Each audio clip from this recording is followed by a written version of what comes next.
Donc nous accueillons à présent le docteur Nadim Emram. Je dis entre autres parce que bon, tous ces médecins ont de nombreux titres, donc on ne peut pas tout dire, si on a pour se présenter aussi. Donc Nadim Emram, entre autres président de l'Académie Azuréenne d'hypnose, ancien chef de service au CHU de Nice. Je dirais aussi que pour moi, pour nous, c'est un grand honneur qu'elle ait aussi d'accepter de venir partager son expérience, surtout à propos d'hypnose, en nous remerciant déjà pour l'organisation de ces conférences. Effectivement, sur un petit email que j'ai reçu, donc, où elle se présentait, elle nous remerciait déjà d'organiser ces conférences dans le cadre de la parapsychologie.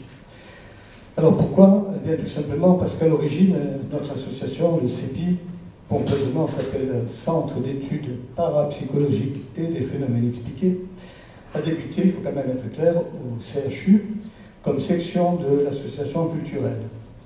Et donc c'est vrai que c'était à travers des expériences d'hypnose, je parle de moi, c'est quand même la réalité de temps en temps, que je relatais dans les revues Bioscope et à propos des expériences que l'on faisait, donc parapsychologie, c'était des expériences sur les vies antérieures, si on veut bien croire que chaque vie en prépare une autre, des expériences aussi sur la télépathie, et c'était pas du tout dans un but thérapeutique, bien entendu au départ.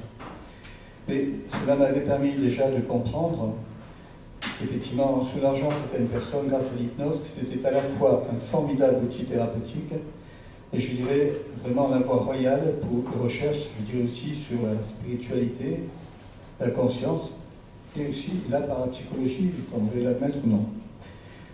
Donc merci au Dr Nadim Emram, avec la Société Azuréenne d'hypnose, d'être le prolongement médical, je dirais scientifique, de ce que peuvent apporter de positif les états modifiés de conscience. Merci infiniment, et puis on applaudit, si vous voulez bien, très très fort.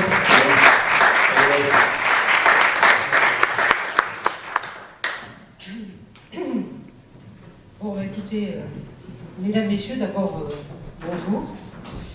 Je voudrais remonter un petit peu le moral à notre ami Michel Saramito. Michel, alors, c'est pas bien grave, il y a peu de monde, mais c'est pas important. Comme je vous l'ai dit tout à l'heure, c'est très important d'organiser ce type de manifestation qui ouvre un petit peu les yeux à une médecine souvent un peu violente parfois. Notre doyen de la faculté de médecine l'a dit quand l'année dernière, lors d'une organisation d'une réunion d'hypnose, il a dit qu'effectivement la médecine telle qu'elle était pratiquée actuellement était trop technicienne et qu'il fallait vraiment l'ouvrir vers d'autres démarches. Voilà. Et donc ça veut dire que les choses bougent. Bon, vous êtes un pionnier, Michel, on le sait. Bah oui. On a eu l'occasion avec donc Michel Saramito de discuter d'hypnose autour d'une patiente qu'on a eue en commun. Et c'est peut-être à cette occasion que vous avez pensé peut-être m'inviter à parler d'une pratique qui n'est pas pour moi une pratique préférentielle. Bon, je suis au départ anesthésiste, anesthésiste réanimateur. J'ai une longue carrière hospitalo-universitaire au CHU de Nice, maître de conférences, etc. Donc, habitué évidemment à cette médecine, je dirais scientifique, mais parfois aussi qui nous laisse des blessures.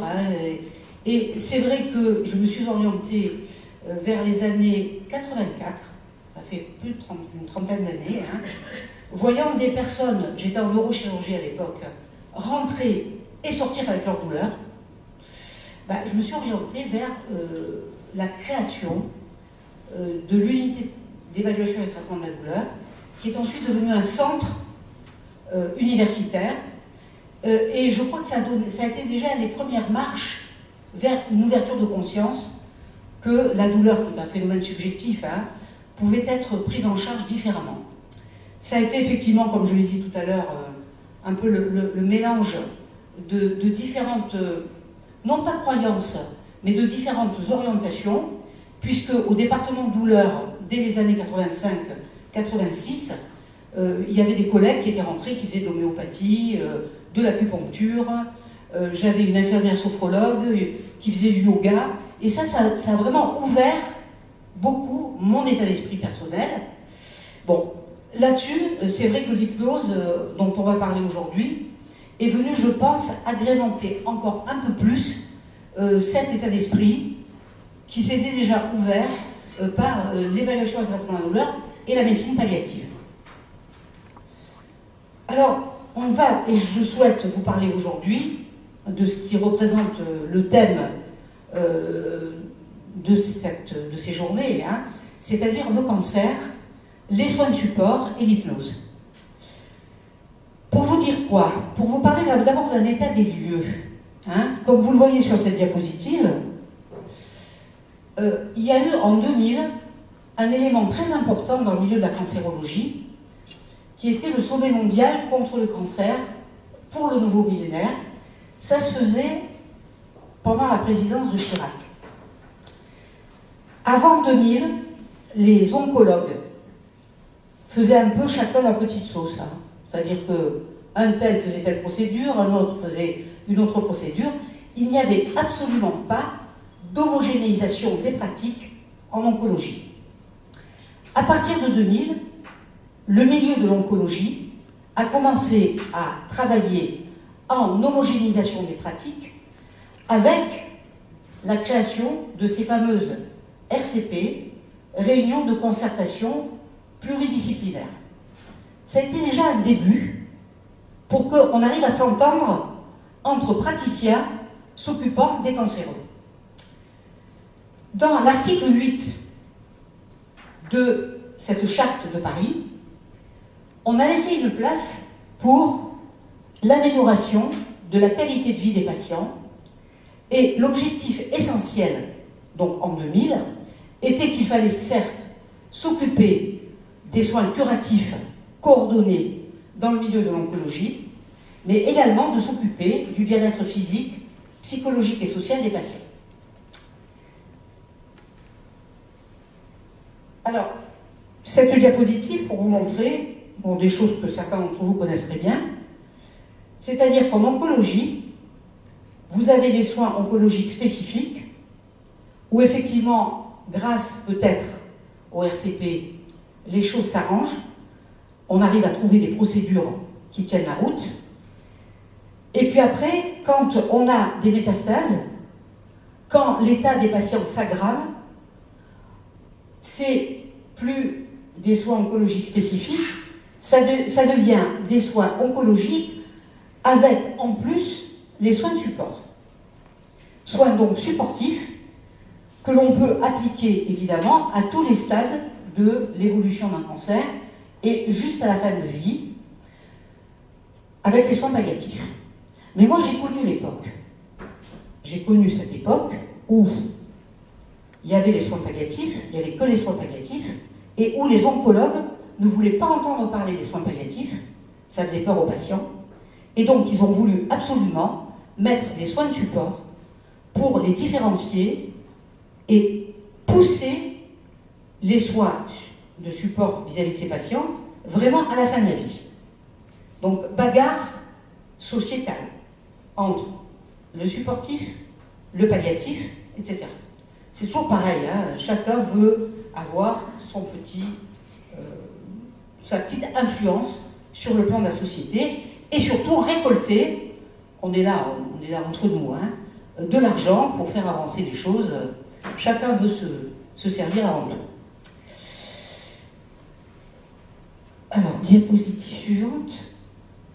Pour vous dire aussi que tout au long de la maladie, dès qu'il y a l'apparition du diagnostic d'un cancer, il y a une mise à l'épreuve du moral.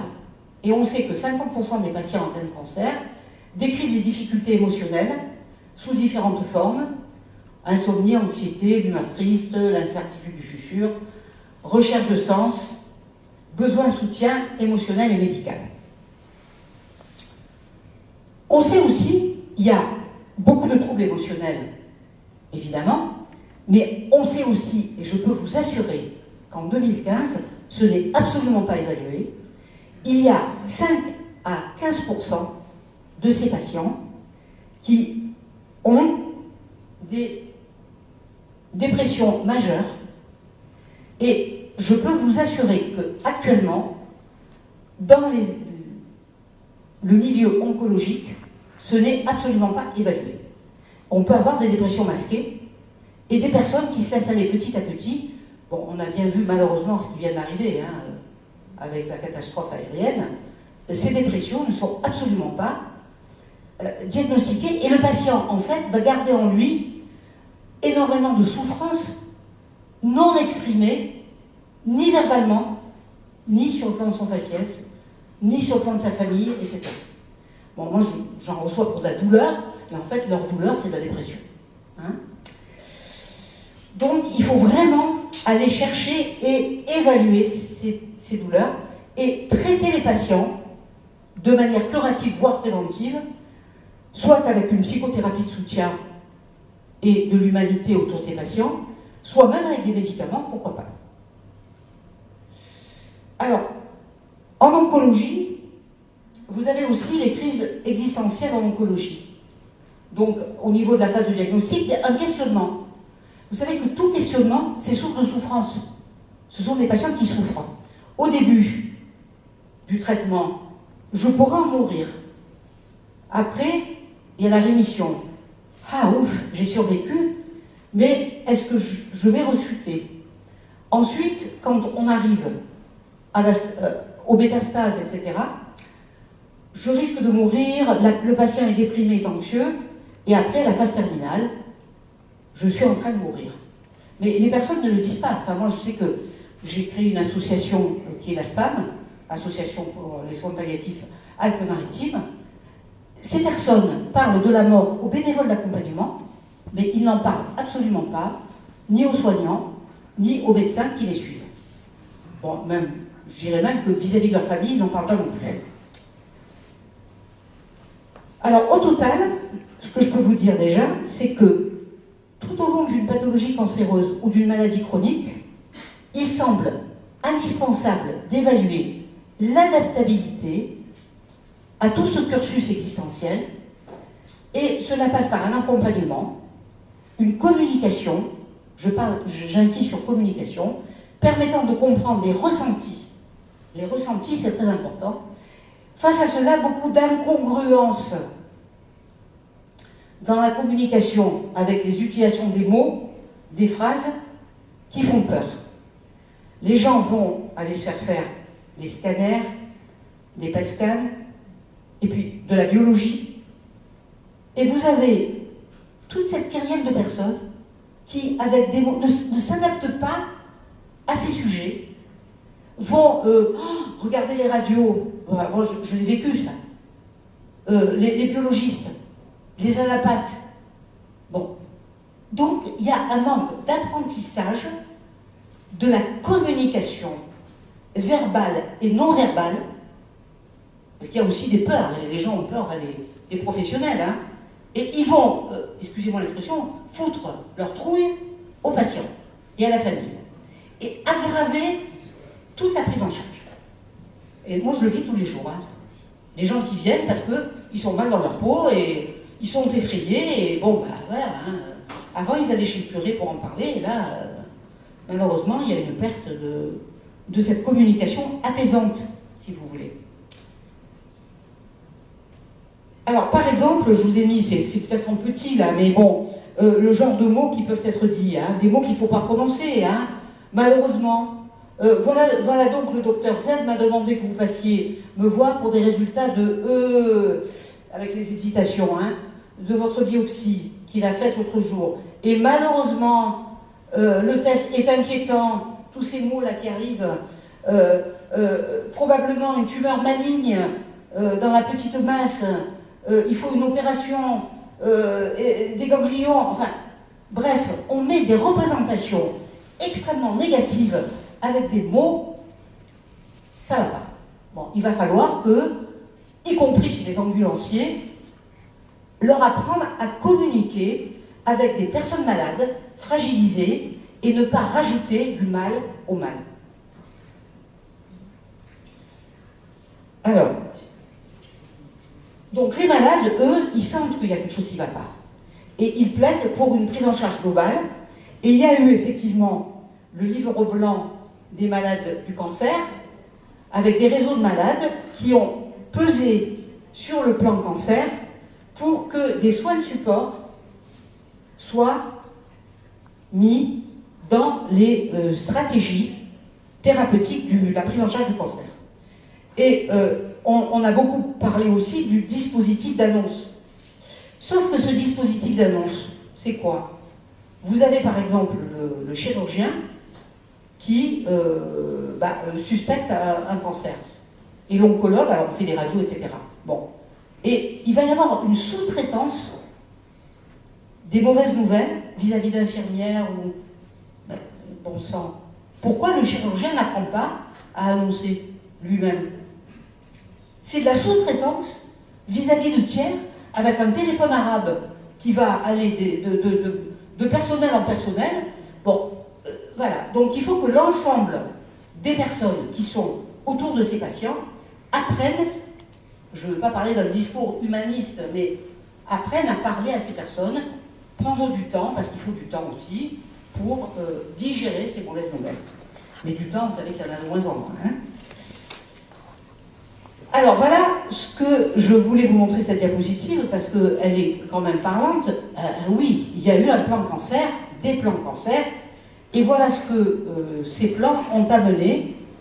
Vous avez là la personne soignée et ses proches, et autour, une flopée de spécialistes pour permettre la digestion à la personne soignée. Alors, vous avez l'évaluation de la douleur, le médecin traitant, les oncologues, les chirurgiens, les psycho-oncologues, les équipes soignantes, les soins palliatifs, enfin bref.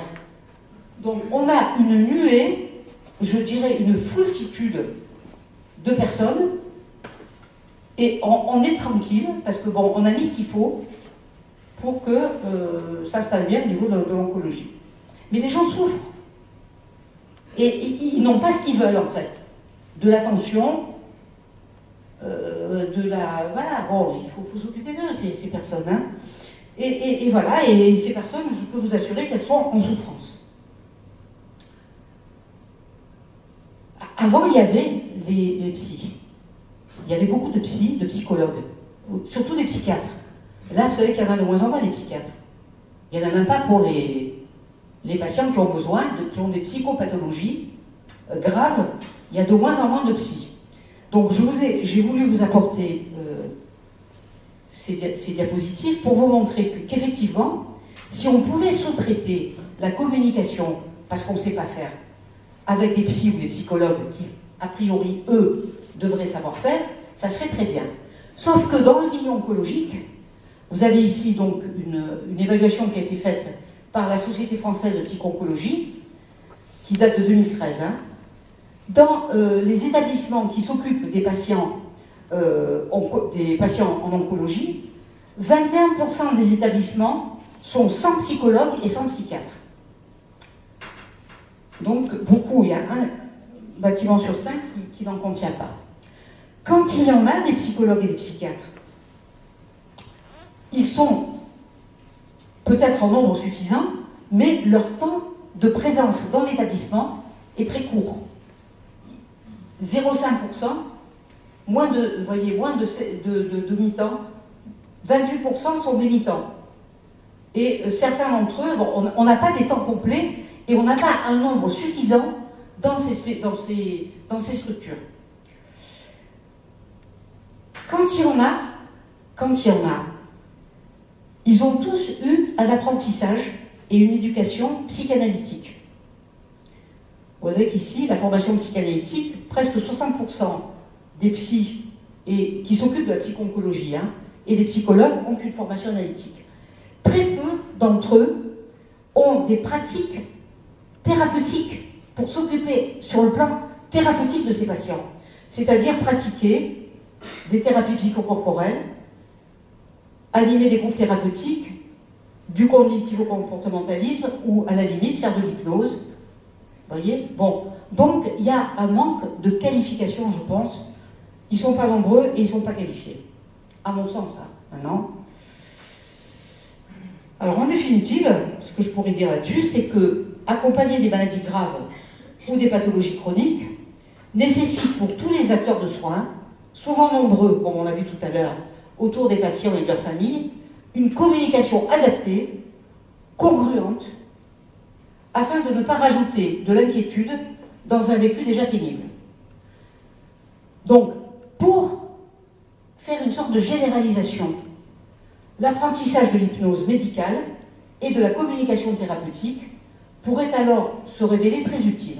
C'est-à-dire qu'en fait, il faut que les gens apprennent l'hypnose, apprennent ce que c'est que l'hypnose, et peut-être que ça pourrait arranger, dans des stages de formation, etc., ça pourrait arranger l'interrelation avec ses patients, les familles, etc. Alors, vous allez me dire, bon, vous êtes bien gentil, madame, mais l'hypnose, c'est quoi? L'hypnose, c'est quoi? Parce que bon, c'est souvent, on se pose toujours cette question. Hein. Qu'est-ce que c'est que l'hypnose? Bon, l'hypnose, il y a eu plusieurs réunions avec Mesmer, hein, j'en étais à une. Hein. L'hypnose, ce n'est pas l'hypnose de spectacle. Bon, à l'heure actuelle, les médias nous diffusent un maximum d'émissions et on pense, les gens, la société pense que l'hypnose, c'est voilà, c'est Mesmer, c'est l'hypnose rapide, l'hypnose flash, et ils pensent qu'on va les endormir et que à partir de là, tout ira bien. Ben non, c'est pas du tout ça l'hypnose. Hein. L'hypnose médicale, c'est pas du tout ça. Mais il y a quand même des croyances dans la population. L'hypnose peut faire peur actuellement. Hein. Donc on ne va pas aller se confier, ou après avoir été extrêmement convaincu, ou y croire d'avance, on ne va pas aller se confier à des personnes qui pratiquent l'hypnose. Vous voyez ici, lorsqu'on propose une séance d'hypnose, le patient peut par exemple penser que l'hypnose a entraîné une perte totale de conscience, l'entraîner dans un sommeil profond, ou encore induire des changements psychologiques qui puissent se produire malgré lui. Et d'autres encore pensent que, en fait, l'hypnose, c'est un peu de la magie. Mais c'est pas du tout ça. Hein. Vous voyez, il y a eu un article de Didier Michaud, la représentation sociale de l'hypnose, et il a dit qu'en faisant des enquêtes nationales, l'hypnotiseur serait un magicien disposant de pouvoirs exceptionnels, avec un regard fluide, etc. Bon, c'est pas du tout ça. Hein. Alors, qu'est-ce que c'est que l'hypnose? C'est quelque chose de tout bête. Je suis persuadée que tous ici, vous êtes des hypnotistes sans le savoir. Hein, c'est pas quelque chose... Il faut apprendre pour des procédures, mais si vous avez un minimum d'aménité, de respect pour le patient que vous avez en face de vous, etc., automatiquement, il se passe des choses qui font que vous allez être thérapeutique pour ce patient. Donc vous avez ici sur cette diapositive, donc l'hypnose est une relation thérapeutique s'accompagnant d'un état d'attention et d'échange favorable à des changements de pensée et de sensations. On va voir un petit peu plus tard ce qu'on fait avec ces patients. Et en fait, l'hypnose médicale, c'est une procédure dans laquelle un sujet, guidé par un professionnel, va pouvoir accéder à un état capable de recevoir des suggestions et d'y répondre pour changer son expérience subjective. Altération dans la perception, sensation, émotion, pensée ou humeur. Pour arriver à être un bon thérapeute en hypnose, il faut pratiquer ce qu'on appelle l'alliance thérapeutique. Donc faire une alliance avec le patient et l'interrelation, cette interrelation doit s'appuyer sur un code éthique et en général nous utilisons, nous tous, l'hypnose ericksonienne. L'hypnose flash, l'hypnose que l'on voit, l'hypnose de spectacle, va vous endormir ou vous permettre d'avoir une amnésie. Mais c'est dans la durée, ça ne va pas durer si vous voulez. Ce qui est important dans la relation entre un thérapeute et le patient, c'est d'arriver à réveiller chez ce patient les propres ressources du patient et qu'il puisse appliquer ce patient-là de l'auto-hypnose ensuite. Et les séances formelles d'hypnose sont là pour chasser les peurs, la colère, l'inquiétude, etc. Alors, l'hypnose est donc une procédure aussi. Elle est associée, comme je vous l'ai dit, à l'alliance thérapeutique. C'est une interaction sociale et surtout, ce qui est important, c'est l'empathie. L'empathie, l'inventivité, la créativité et l'intuition. Chaque patient est un patient unique. C'est ça qui est très difficile en matière de thérapie. Chaque patient est unique et on va s'adapter à ce patient. À ce patient, à son histoire, à son vécu, à ce qu'il ressent. On ne peut pas prendre 5 à 6 patients d'affilée dans une journée. On va prendre 3-4 patients en hypnose. Chaque séance dure 1 heure, voire plus, si vous voulez. Hein. Donc, c'est assez fatigant. Hein. Alors, l'empathie, c'est quoi l'empathie? C'est la compréhension des sentiments, des émotions d'un autre individu. Hein? Vous savez, les émotions, souvent on surfe sur les émotions. L'oncologue, il va s'occuper de savoir comment est le PET scan. Hein? Il ne va pas s'occuper, ce qu'on avait dit à un moment donné d'ailleurs, on va s'occuper du cancer et on ne s'occupe pas du cancéreux. Vous voyez? Donc, y a des choses à arranger dans toute cette affaire-là. Qu'est-ce qui fait qu'on a de l'empathie? C'est un échange par des neurones miroirs. Et ça a été très bien, très bien décrit sur le plan scientifique. Donc, Giacomo Rizzolatti a découvert le système des neurones miroirs. Hein, et en fait, le professionnel qui accompagne est empathique parce qu'il va induire chez lui, si vous voulez, un système miroir limbique qui est impliqué dans les comportements affectifs dont l'empathie. Ça veut dire quoi? Ça veut dire que dans l'échange entre moi et la personne, mon système de neurones miroirs à moi va être activé pour dire à l'autre, par une communication verbale et non verbale, je vous ai compris. Vous inquiétez pas, je suis là pour vous. Et ça, c'est... Alors que, bon, dans d'autres circonstances, on va ressentir qu'il n'y a pas cette empathie, et donc la personne est un peu déçue, parce qu'elle n'est pas comprise par le thérapeute. Alors, les demandes en hypnose sont énormes. Hein. Tout, à la limite, peut être traité en hypnose. Hein. Les douleurs aiguës, chroniques, on peut faire de l'anesthésie au bloc opératoire. En chirurgie dentaire, n'en parlons pas. Dans les urgences, on peut travailler sur l'estime des personnes, la confiance en soi, les phobies, les peurs et les fins de vie. Hein. On peut aussi travailler avec les sportifs, les enfants, la gynéco-obstétrique, enfin, etc. Bon, c'est énorme, tout ce qu'on peut faire. Alors, qu'est-ce qui fait que je vais maintenant vous parler de l'oncologie et de ce qui peut être bon de faire de l'hypnose en oncologie. Là déjà, je vous dis, que pensent les soignants qui ont appris l'hypnose et qui l'appliquent dans leur milieu où ils rencontrent des patients oncologiques. Donc vous avez ici une étude qui paraît en 2009, hein, mise en place de l'hypnose dans un service d'oncologie.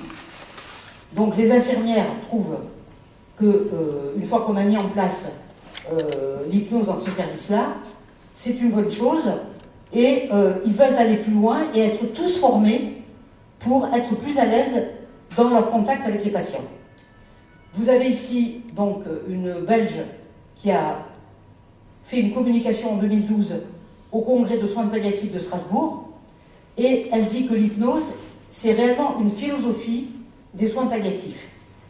Ce médecin donc, qui travaille en Belgique a pensé que le fait que les personnes aient acquis un comportement un peu hypnotique permet d'améliorer l'environnement relationnel à l'hôpital. D'autres soignants, comme par exemple Colombo, ils ont publié dans Médecine et Hygiène, l'hypnose permet, en contrôlant l'anxiété dans le milieu de soins palliatifs, de diminuer les douleurs. Les patients qui sont accompagnés en hypnose prennent moins de morphine. Et également, ça permet aussi pour le thérapeute, pour le médecin qui a appris l'hypnose, d'être beaucoup plus calme, beaucoup plus serein vis-à-vis des patients qui l'accompagnent. Donc ça sert aux patients et ça sert aux thérapeutes. Ici, vous avez un professionnel qui accompagne au domicile. Vous savez, ces réseaux de soins palliatifs qui arrivent au domicile. Alors vous arrivez dans... Bon, ça m'est déjà arrivé ça, hein. Vous arrivez dans, je sais pas, dans vos boulevards Victor Hugo, dans une famille très aisée, un bel appartement, des meubles Louis XVI, des beaux tableaux, etc. Et puis on vous accompagne, en tant que spécialiste de soins palliatifs, auprès du patient qui est dans son lit et qui est en train de mourir, quoi, donc dans un état épouvantable. Et on est là, on ne sait pas quoi faire. Il y a un peu une perte de sens. Et on est peut-être pas effrayé, mais on ne sait pas quoi dire, quoi faire. Mais cette personne, si vous voulez, docteur Didi, là, a publié donc au 6e un congrès de soins palliatifs à Nantes, en disant que l'accompagnement d'une personne en fin de vie au domicile va nous pousser, nous soignants, dans nos limites. L'approche par l'hypnose et les thérapies brèves nous ouvre un espace de liberté supplémentaire. C'est un peu, si vous voulez, une sorte de canne qu'on a avec soi. Travail sur le temps, sur un espace rigidifié par la peur et l'angoisse. On peut travailler sur la dyspnée. L'intervenant se met en transe et en calmant sa respiration, permet au patient de mieux respirer. Vous voyez, là aussi, le fait d'apprendre de l'hypnose, ça nous donne des ressources à nous pour mieux nous adapter à l'autre. Alors, la personne qui a, je crois, le plus d'expérience dans les soins de support, les soins palliatifs, c'est Jean Becchiot, qui travaille donc à Gustave Roussy et qui a intégré l'hypnose au sein de l'unité de soins palliatifs. Alors, dans cette unité de soins palliatifs, ils sont tous formés à l'hypnose. Hein, et il y a des réunions donc interdisciplinaires, repérage des patients susceptibles d'être accompagnés en hypnothérapie, et Becchiot ou son équipe va avoir ces patients et permet donc, dès les prises en charge précoces, d'apprendre l'auto-hypnose à ces cancéreux. Vous voyez? Ça va les calmer, ils vont apprendre à se gérer, à s'auto-gérer. Alors, ce qui est intéressant aussi, c'est que il va faire une sorte de thérapie systémique. Donc, il va apprendre l'hypnose aux patients, mais il va apprendre aussi l'hypnose aux proches de ces patients. Et les séances, il va les faire aux patients, mais il peut apprendre, par exemple, à l'époux ou l'épouse, en cas de problème, d'aggravation de l'état, etc., de se mettre en état de transe et d'accompagner le patient et de se calmer un petit peu plus. Donc, c'est assez intéressant comme méthodologie. Bon, alors il va travailler bien sûr surtout en oncologie, sur les douleurs, la dyspnée, l'anxiété, l'état dépressif, la détresse spirituelle, qui peut être aussi facilement abordée par l'hypnose, les nausées, la toux, le prurite, enfin, tout peut être abordé par des procédures hypnotiques. Alors, qu'est-ce qui se passe? Là, vous avez un schéma qui vous montre qu'en fait, à partir du moment où on prend en charge un patient, vous voyez, le patient a un symptôme, mettons de la nausée, donc le thérapeute va induire un état d'induction, et le patient va se retrouver, grâce à la mise en place d'une transe, en état de dissociation, dans lequel le thérapeute va faire des suggestions thérapeutiques. Alors, à partir de là, on peut, par exemple, bon, il y a différentes, bien sûr, on ne va pas travailler de la même façon sur de l'anxiété, sur la sédation d'une douleur, par exemple, mais on va travailler sur des symptômes pour traiter ces patients.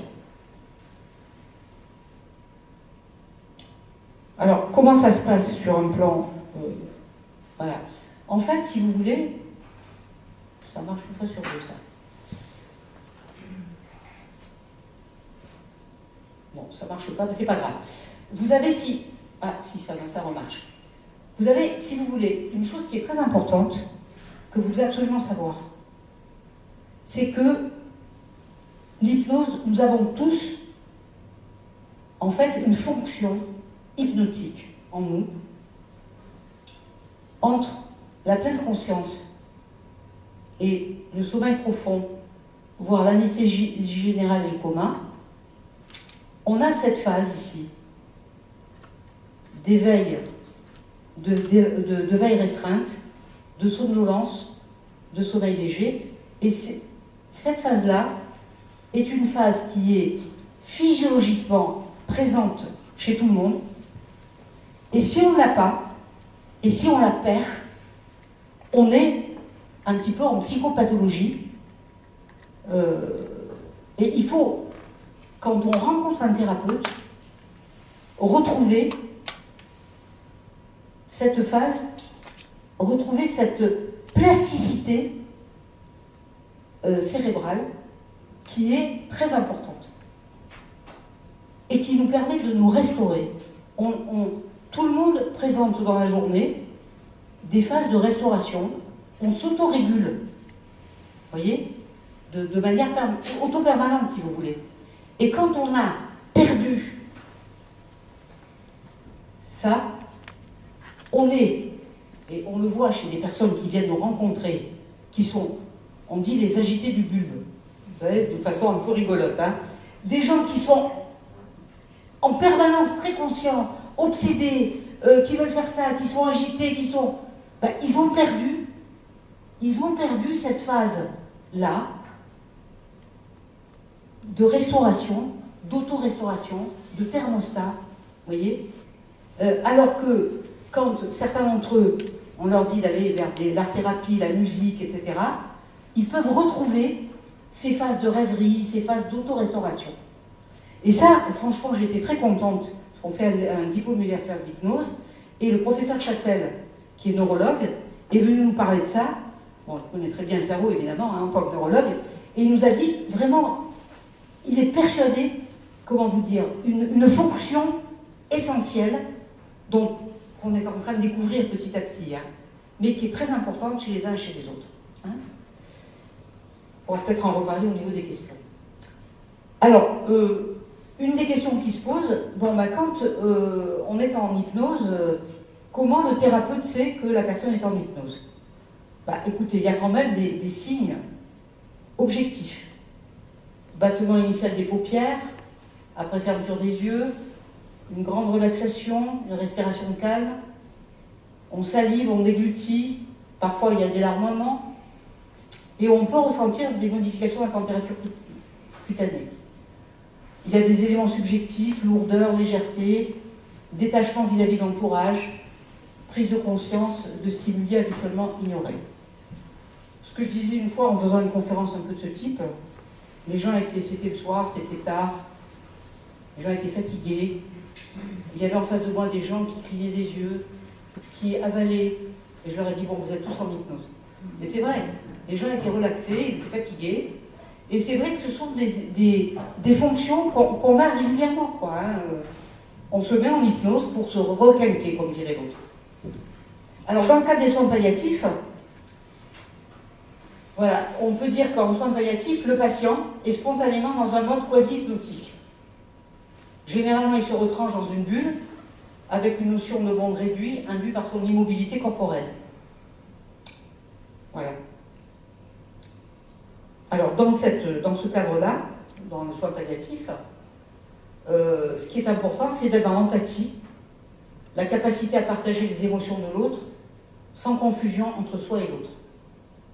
Et surtout, être dans la disponibilité. C'est ça qui est important.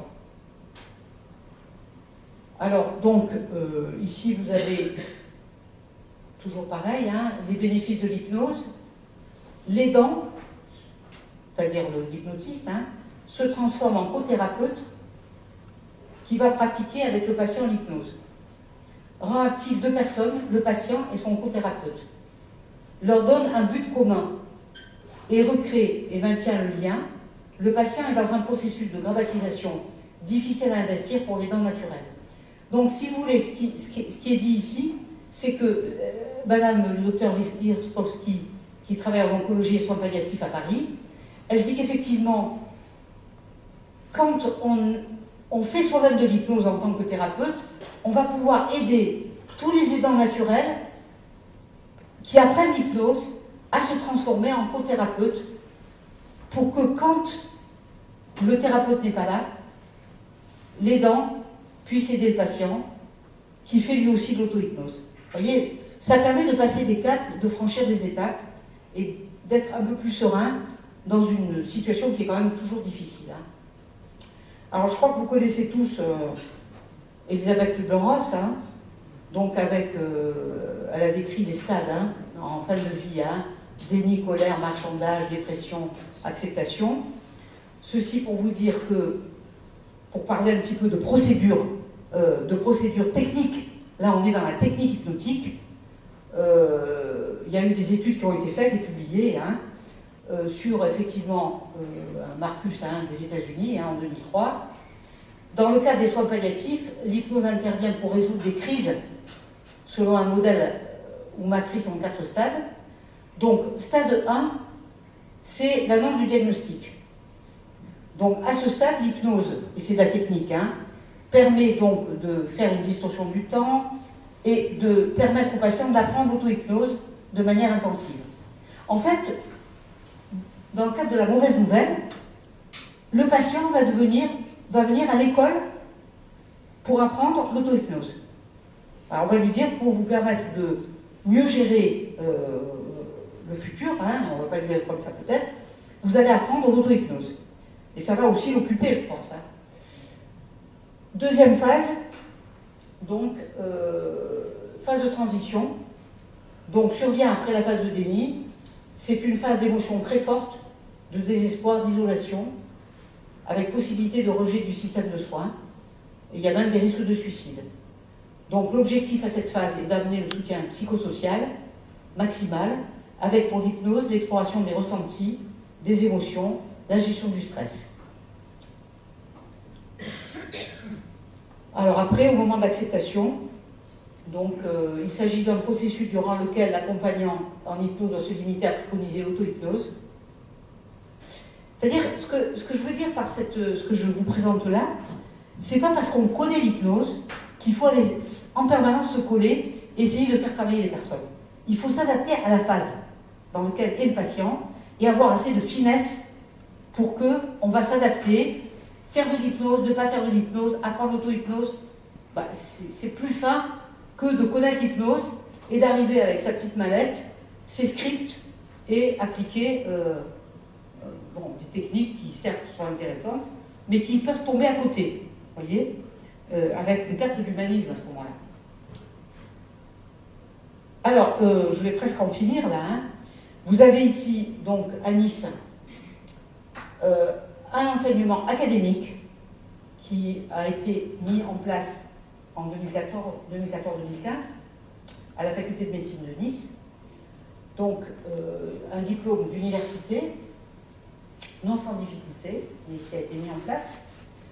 Donner une définition complète de l'hypnose en matière d'objectifs, hein, définition complète de l'hypnose, aborder tous les aspects scientifiques, sociologiques, relationnels, nécessaires pour utiliser l'hypnose dans l'acte de soin, aborder les indications de l'hypnose en médecine et enseigner les stratégies thérapeutiques en s'appuyant sur des bases neuroscientifiques actualisées.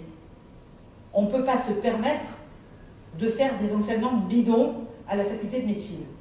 Enfin, je vous dis ça parce qu'il y a beaucoup d'enseignements bidons. Là, il faut le savoir. Et qui coûtent très cher. Hein? L'enseignement intègre les bases fondamentales et cliniques indispensables pour développer des recherches dans ce domaine. Faire des thèses, regarder la bibliographie. Il y a plus de 11 000 à 15 000 publications sur PubMed à l'heure actuelle.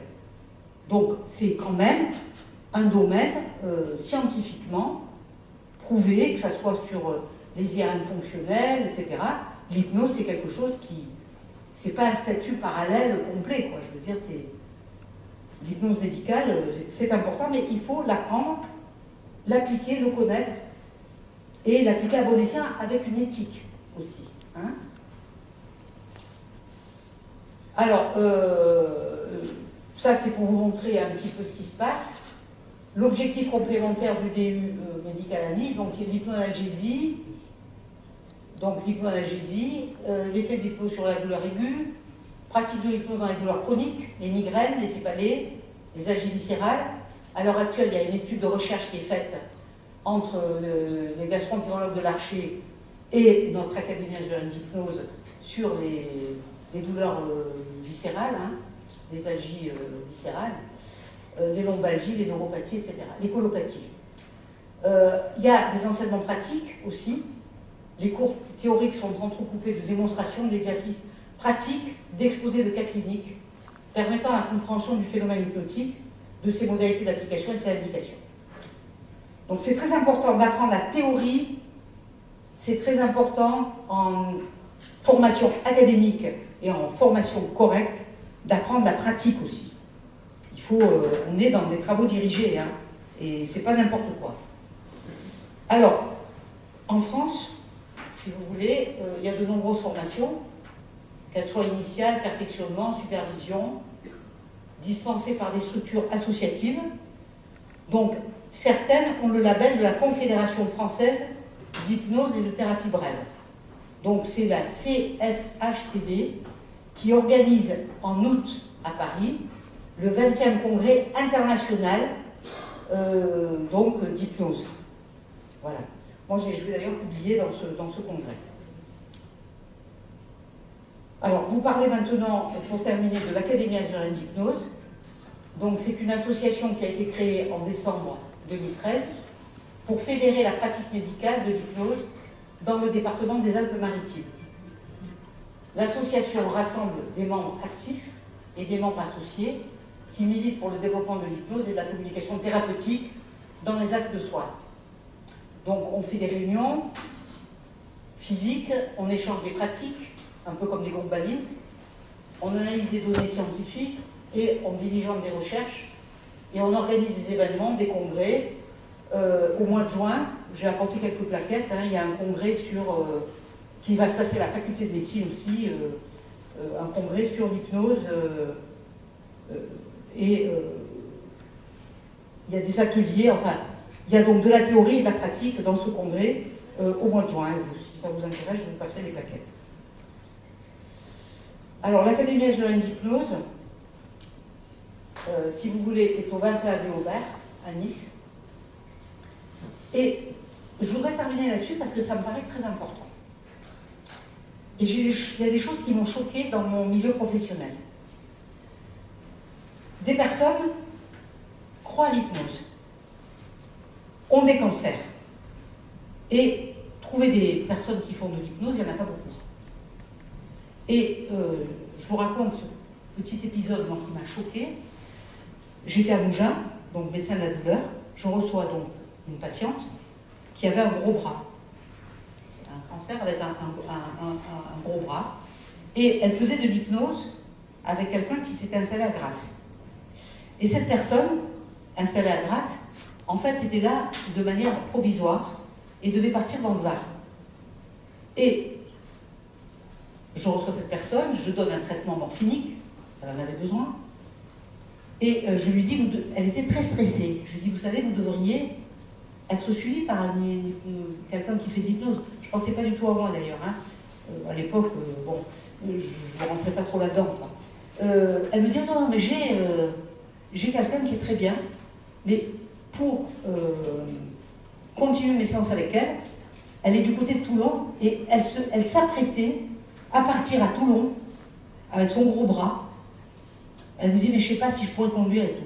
Donc, j'ai trouvé que c'était, à mon sens, non éthique de la part de cette personne qui faisait de l'hypnose, qui lui a demandé de la suivre dans le Var, alors qu'elle aurait pu avoir un réseau de personnes pour la traiter localement. Vous voyez? Alors, c'est pour ça que, bon, ça c'est une première chose. Et deuxième chose, c'est le problème de l'argent. Problème de l'argent, c'est-à-dire que des séances d'hypnose, bon, les gens sont hypnothérapeutes pour gagner de l'argent. Bon, alors, gagner de l'argent sur le dos de pauvres personnes qui ont un cancer, évolué, machin, bon, je veux dire, bon, il faut gagner sa vie, mais il ne faut pas non plus exagérer. C'est pour ça que je terminerai peut-être sur cette diapositive. On a décidé, donc, l'Académie algérienne d'hypnose, de créer des prises en charge qui soient des prises en charge de type compassionnel.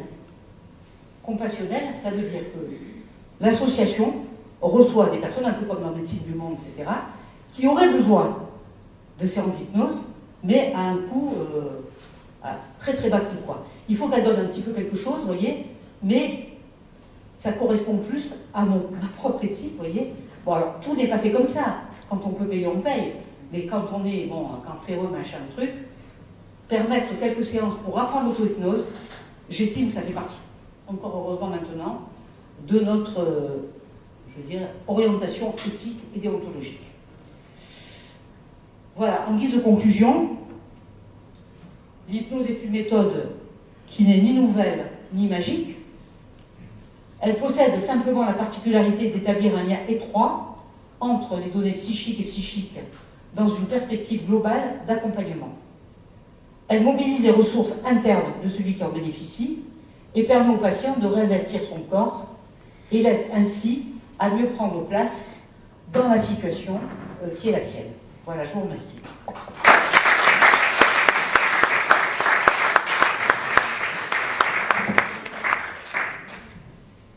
Question ?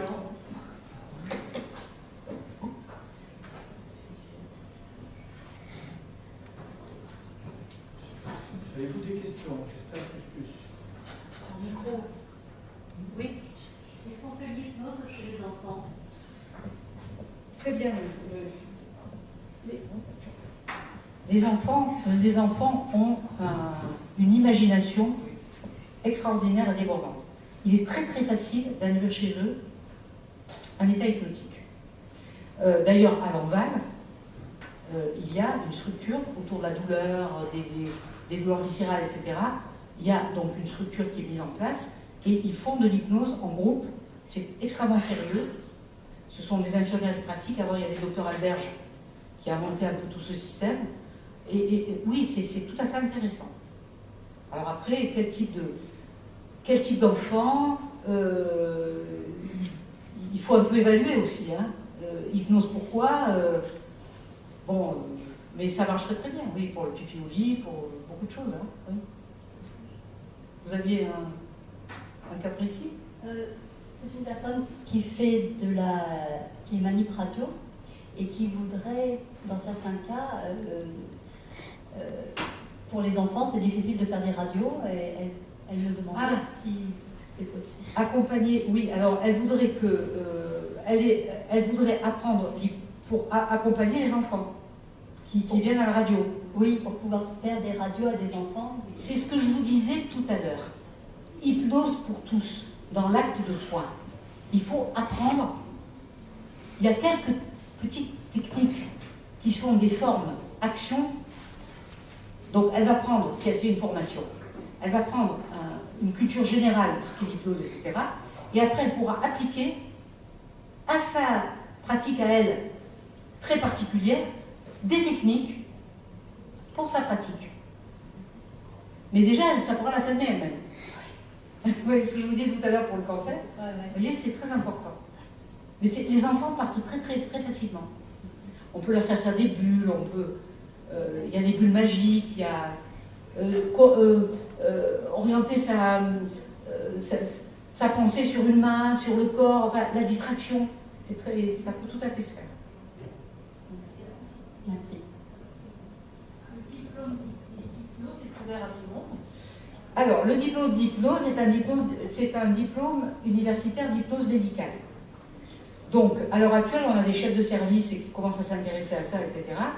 Il y a normalement un numerus clausus à 25 pour justement permettre de faire des exercices. Parce qu'on veut vraiment que les personnes sortent de là et ne puissent pas avoir peur de pratiquer tout de suite. Hein. Alors, bon, en fonction, si on ouvre ce numerus clausus, il faut être soignant de toute façon. Voilà. Peut-être qu'on va l'ouvrir parce qu'on a déjà, on est au mois de mars, On a déjà 40 demandes pour la rentrée. Alors, ça commence à intéresser beaucoup. Hein. Des psychologues, des docteurs en psychologie, des dentistes. On a une liste de dentistes aussi qui commencent aussi à s'intéresser à ça. Voilà. Pourquoi pour assouvir pour qu'il y ait moins de douleur chez le dentiste, qu'il y ait moins de stress? Je crois qu'il faut être très habile en dentisterie. Il faut avoir, là aussi, c'est une formation appliquée au domaine de la dentisterie. Voilà, donc ça demande, oui. Mais il faut avoir le cursus général déjà. C'est 80 heures hein, de la formation, fait 80 heures à la fac. Et il y a un examen écrit et après un mémoire. Voilà. Oui. Oui. Et vous avez parlé de pleine confiance à un moment donné. Qu'est-ce que vous entendez par pleine confiance? Pleine confiance. Vous savez, c'est ce fameux mindfulness là. C'est un peu comme la méditation, vous savez. Voilà, mais bon, c'est peut-être venu comme ça dans le discours, mais le mindfulness, c'est pas du tout pareil que l'hypnose. Hein. Voilà, parce que comme c'était évoqué un petit peu dans ce que vous écriviez, je voulais savoir si vous pourriez nous faire un petit laïus à ce sujet ou c'est pas le propos. Moi, franchement, bon, je ne suis pas Kabat-Zinn, hein, je suis pas. Bon, moi je vous dis, la particularité de l'hypnose, ça peut être de l'hypnose conversationnelle aussi, hein, c'est d'arriver à créer un lien entre moi et l'autre. Bon, avec ce fameux système des neurones miroirs, il faut qu'il y ait au départ un objectif. La personne, si elle vient me voir, par exemple, elle a un objectif. Pas confiance en moi, je suis trop grosse, je fume, j'ai un deuil qui n'a pas été fait. Donc on va décider d'un objectif, mais parfois, la personne qui vient me voir, elle vient me voir pour de la douleur. Et puis, quand elle vient en hypnose, elle a dans une passoire une foultitude de problèmes et on va tirer dans le passage par le trou de la passoire un problème sur lequel on va travailler. Bon, mais la pleine conscience, c'est autre chose. C'est d'apprendre à faire le vide. Bon, il faut un maître pour la pleine conscience et le pratiquer tous les jours. Alors que là, je vous parle d'une interrelation, moi et vous, qui m'écoutez gentiment. Peut-être on fait des choses conversationnelles en ce moment. Voilà. Oui? Oui, vous avez bon. Est-ce que vous rentrez dans une clinique avec de la douleur? Est-ce qu'il est facile de se faire soigner par l'hypnose avant le traitement? Si vous rentrez dans une clinique pour de la douleur, c'est la question que vous me posez, oui. Et vous avez mal, et vous rentrez dans la clinique pour vous faire traiter de votre douleur. Bon, la question que vous me posez, si vous devez apprendre l'auto-hypnose? Non, s'il y a quelqu'un qui peut pratiquer de l'hypnose. Déjà quelqu'un qui s'occupe de la douleur, il n'y en a pas beaucoup. Alors bon, en hypnose, c'est encore plus compliqué. Non, mais si on a des douleurs chroniques, alors je vous explique. Moi, je suis spécialiste de la douleur chronique. Donc j'ai une douleur chronique. J'ai une douleur chronique parce que j'ai une maladie chronique qui entraîne des douleurs. Bon, je ne vais pas vous gommer votre maladie chronique. Par contre, ce qui peut se passer, c'est en évaluant votre affaire, je peux me rendre compte que vous avez du stress, donc vous apprendre à faire de l'auto-hypnose pour gérer votre stress.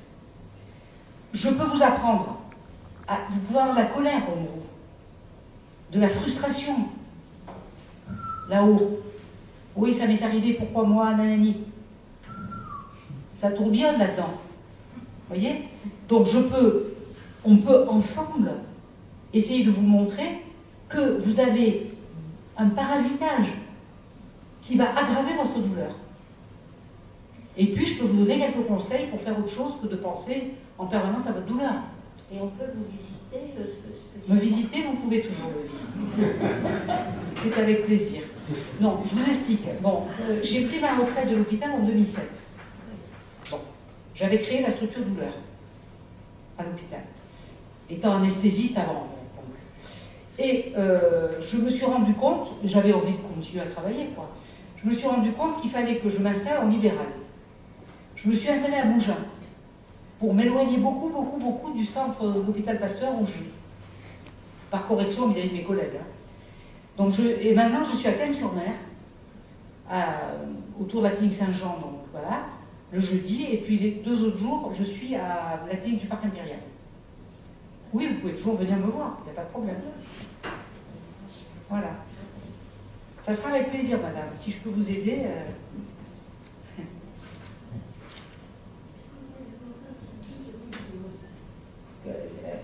Qu'est-ce que vous voulez savoir, l'auto-hypnose? L'auto-hypnose. Alors, l'auto-hypnose, je vous explique. Si vous venez en consultation me voir pour un élément lambda, un symptôme X, on va expérimenter ensemble, en hypnose formelle, des exercices que vous allez reproduire après chez vous. Ça va s'appeler prescription de tâches. Plutôt que de vous faire une ordonnance, je vais vous dire, vous allez essayer de faire ça. Bon, alors, vous pouvez y arriver ou ne pas y arriver. Mais en tout cas, vous êtes à l'école pour apprendre l'auto-hypnose. Et puis, je vais voir qu'est-ce qui bloque chez vous. Pourquoi vous ne pouvez pas...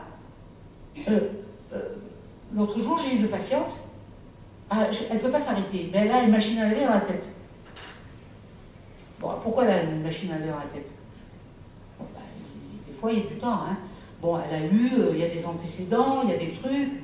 Bon, c'est aussi de la psychologie quand même. Hein. On tourne autour de l'histoire des patients. C'est pas uniquement venir à l'école, allez, je t'apprends ça, et puis un de ces jours, quoi. Non. On accompagne le patient pour qu'il se comprenne mieux et qu'il puisse appliquer ce qu'on lui demande. Mais c'est intéressant. Et ça, c'est... Qui c'est qui parle là? Ah pardon, excusez-moi. Alors, je vous explique. Je reçois les patients aussi bien à Cannes-sur-Mer qu'à la clinique du Parc Impérial. C'est un endroit où il y a la carte vitale. Bon. Sans pour autant vouloir vraiment des sous, je suis retraitée, non, mais c'est un travail, c'est de l'effort. Donc la personne qui vient me voir, si elle veut, elle vient, si elle ne veut pas, bon. Ensuite, je lui demande de venir à l'Académie azurienne d'hypnose, où elle a des séances pour apprendre, pour se traiter ou apprendre, etc. Donc généralement, ce sont des thérapies brèves. Hein, personnellement, j'ai un cursus psychanalytique qui a duré 10 ans et qui a bien engraissé mon analyste. Mais là, c'est bref. C'est entre 3 et 5 séances, pas plus, pour apprendre. Et après, la vie fait le reste. Voilà. Eh ben oui. Et puis bon, il vaut mieux renouveler parce que bon, il y a assez peu de praticiens sérieux. Enfin, il faut faire attention. Hein. Merci. Je vous en prie, madame. Ah, on a quelqu'un d'autre là au fond. Je suis claustrophobe. Alors, oui, l'ascenseur, les tunnels. Bon, pour le moment, je peux encore monter les escaliers, mais plus tard, c'est assez... C'est de la phobie. Et la phobie, on peut la... Oui. Enfin, en fait, j'ai failli mourir dans un incendie et c'est la fumée. Voilà. Et là, on ne peut plus respirer. Alors, oui, alors, ce que vous décrivez est très intéressant. Oui. Tout est enfermé. Vous avez d'un côté l'hypnose, et vous avez de l'autre côté, à l'heure actuelle, les pratiques des eye movement, le MDR. Alors, si vous avez vécu quelque chose de très traumatisant, ça peut aussi faire l'objet de thérapie par le MDR, les eye movement. Bon, voilà. Donc, ça peut aussi, si vous trouvez un... Et en ce moment, c'est aussi les psychologues, y compris à Nice, il y a des DU on forme des gens à l'EMDR. Hein. Oui, je voulais savoir si l'hypnose peut quelque chose pour quelqu'un qui est privé de la parole. Privé de la parole, C'est-à-dire qu'il y a... C'est-à-dire une personne qui a des tumeurs cancéreuses au cerveau et donc la parole ne lui est plus accessible. Est-ce qu'on peut envisager une circulation? C'est-à-dire que la personne n'a pas la parole, mais il y a toujours la possibilité de communiquer avec elle par le non-verbal. Ça, vous avez une pratique de ça? Enfin, si j'ai l'expérience d'un monsieur qui a eu une quadriplégie, il a eu un œdème brutal, on l'a amené aux urgences à Grasse, et il ne pouvait plus bouger, et chaque fois qu'il voulait parler, il faisait comme ça. Bon, la personne, elle ne parle pas, mais elle entend. Votre personne, elle entend. Donc on peut lui demander, communiquer avec elle, si vous voulez. Elle peut cligner des yeux, etc. On peut arriver quand même à faire des séances d'hypnose pour lutter contre quoi? Contre de l'émotion, contre des... Oui, on peut apprendre. À la personne et à l'environnement. Voilà, c'était la deuxième question. Et à l'environnement. Parce que c'est une personne qui ne peut pas, qui n'est plus en état de se déplacer. Oui. Donc, je me disais, alors, est-ce que nous, on peut bénéficier éventuellement d'un... Ça me gêne. Que vous appreniez. Et d'une part, et si d'autre part, est-ce que des gens comme vous peuvent s'intégrer dans on est un système HAD, mais je suppose que vous manquez de fonctionner avec eux. Pour l'instant, j'ai monté une structure cette année. Là, on est quelques... Ah, vous voulez dire aller au domicile? Ouais. Je sais pas. Vous habitez où? Saint-Tropez. C'est joli, Saint-Tropez. Oui, vous m'offrez une semaine de vacances. Non, mais pourquoi pas? Mais si vous voulez, autour de moi, il y a des collègues qui sont plus jeunes déjà, qui sont très dynamiques et qui ont envie de faire développer toutes ces choses-là. Pourquoi pas? Je vous laisserai, si vous voulez, une carte que vous appeliez. Bon, si des gens veulent aller à Saint-Tropez avec les connaissances en question, il n'y a aucun problème. Hein. Si ça leur fait plaisir. Vivons dans le plaisir, madame. Voilà. Non, mais c'est important. Mais peut-être que du côté de Saint-Trope, il y aurait peut-être des personnes qui peuvent se déplacer, peut-être. J'y pense. Bon, Madame Emram dit que c'est terminé. Vous l'avez applaudi au moins?